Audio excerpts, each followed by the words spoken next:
This is a Drunk-A-Vox recording. All Drunk-A-Vox recordings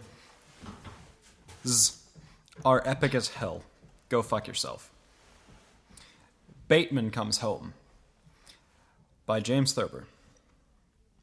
Written after reading several recent novels about the Deep South and confusing them a little, as novelists themselves do, with Tobacco Road and God's Little Acre. Old Nate Baird sat on the rusty wreck of an ancient sewing machine in front of Hellfire, which was what this shack was known as among the neighbors and to the police. He was chewing on a splinter of wood and watching the moon come up lazily out of the old cemetery, in which 9 of his daughters were lying, only 2 of whom were dead. He began to mutter to himself, "Bateman be coming back any time now, with $1,000 for his old pappy," said Burge. "Bateman ain't going to let his old pappy starve, nohow." A high, cracked voice spoke out inside the house in a toneless sing-song. "Bateman, what you in hell for you do anything about it?" said the voice. "Who dat?" said Burge, standing up. "Who dat saying calumny about Bateman? Good God Almighty," he said. He sat down quickly again. His feet hurt him, since he had gangrene in one of them. Bless your soul. The cow had stepped on the other one that morning in the hellhole. The pastor behind Hellfire. A woman came back to the door with a skillet in her hand. Elvery Burge was thin and emaciated and dressed in a tattered old velvet evening gown. "You won't be speaking that way about Bateman in this time," said Burge. Burge is supposed to be a baritone, not a soprano. I apologize. "Bateman's a good old boy. He go away in 1904 to make his pappy $1,000. The hell with that," said Elvery, even more tonelessly than usual. "Bateman ain't gonna bring well no $1,000. Bateman got himself a place for that $1,000. She shambled back into the house. "Elvery's gone crazy," muttered Burge to himself.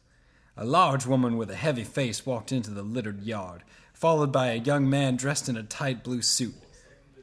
The woman carried 2 suitcases. The young man was smoking a cigarette and running a pocket comb through his hair. "Who dat?" demanded Burge, peering into the dark. "It's me, your sister Sari," said the large woman. "Ain't tuckered as a truck horse." What the fuck? "And tuckered as a truck horse." The young man threw his cigarette on the ground and spat at his burning end. "Mom shot a policeman in Chicago," he said, sulkily, "and we had to beat it." "What you shoot a policeman for, Sari?" demanded Burge, who had not seen his sister for 20 years. "God damn it, you can't go round doing that."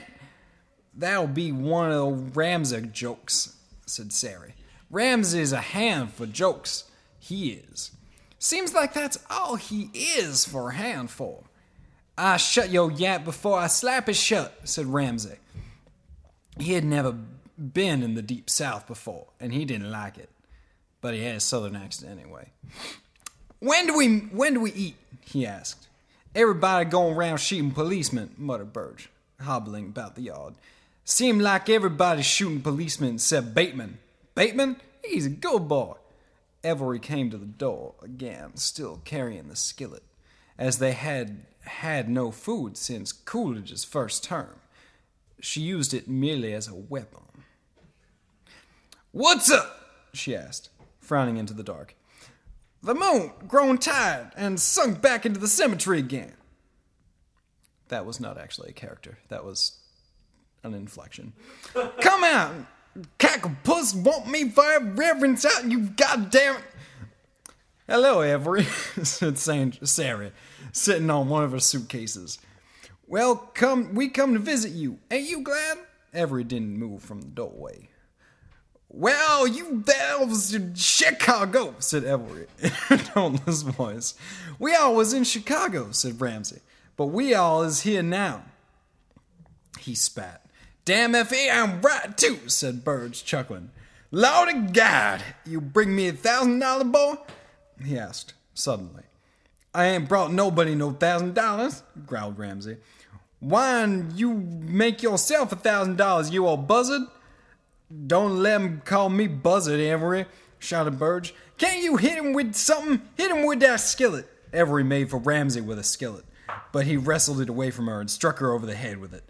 The impact made a low, dull sound, like spunk. Avery fell unconscious, and Ramsey sat down on her, listlessly. Hell of a place he got here, he said. At this juncture, a young blonde girl, thin and emaciated, but beautiful in the light of the moon, which had come up again, ran into the yard. "Where y'all been, gal?" demanded Burge. "Faith is crazy," he said to the others, "and they ain't nobody knows why, 'cause I give her a good Christian upbringing if ever a man did. 'Cause I gave her a good Christian if ever a man did." I read that sentence twice. "Look here, gal, your Aunt Sarah here for a visit, goddammit, and nobody home to welcome her. All my daughters said Prudence been gone for 2 weeks now. Prudence, she been gone for 2 years." Faith sat down on the stoop. "Clay and me been setting fire to the auditorium," she said. Burge began whittling at a stick. "Clay's her third husband," he says. "'Pears like she should pay some attention to her fifth husband, or leastwise her fourth, but she don't. I don't understand women. Seem like everybody's setting fire to something every time I turn my back. Wonder any building standing in the whole goddamn United States. You see anything in old Bateman, gal?" "I ain't seen anything or anybody," said Faith.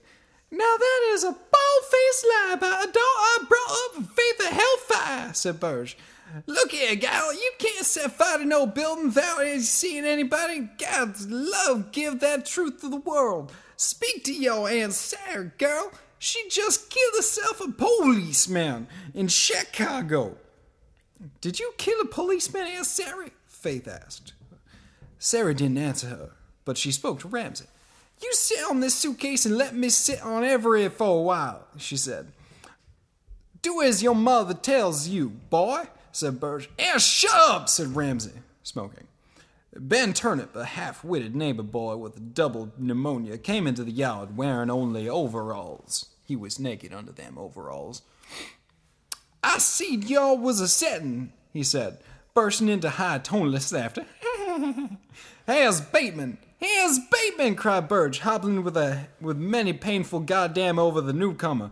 "You bring me $1,000, Bateman?" Everett came to, pushed Ramsey off her, and got up. "There ain't Bateman, you old buzzard," she said scornfully. "That's only Ben Turnip, and him turned the head, too, like his mother before him." "Go long, woman," said Burge. "I reckon I know my own son. You bring your pappy $1,000, Bateman, and seed your wells a-sittin'," said Ben Turnip. Suddenly he became very excited, his voice rising so high to a sing-song. "He settin', I settin', you settin', we settin'," he screamed. "Dee-bye, dee-bye, dee-bye, die." "Bateman done gone crazy," mumbled Burge. "He went back and sat down on the sewing machine. Seemed like everybody gone crazy.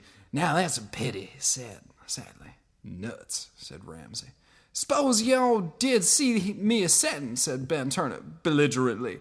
"What of it? Can I set?" Show, set yourself, Bateman," said Burge. "I'll wang over this head with every skillet first person say anything about you settin'. Say yourself." Ben sat down on the ground and began digging with a stick. "I done brung $1,000, said Burge leapt up from his seat. "Glory God, hallelujah!" he shouted. "You have the man every Bateman done." If you keep going long enough, it turns into a novel. This has been a Drunk-A-Vox recording. Go fuck yourself. Yes, it literally ends with, "If you keep going long enough, it turns into a novel." I didn't know you spoke another language, Ben.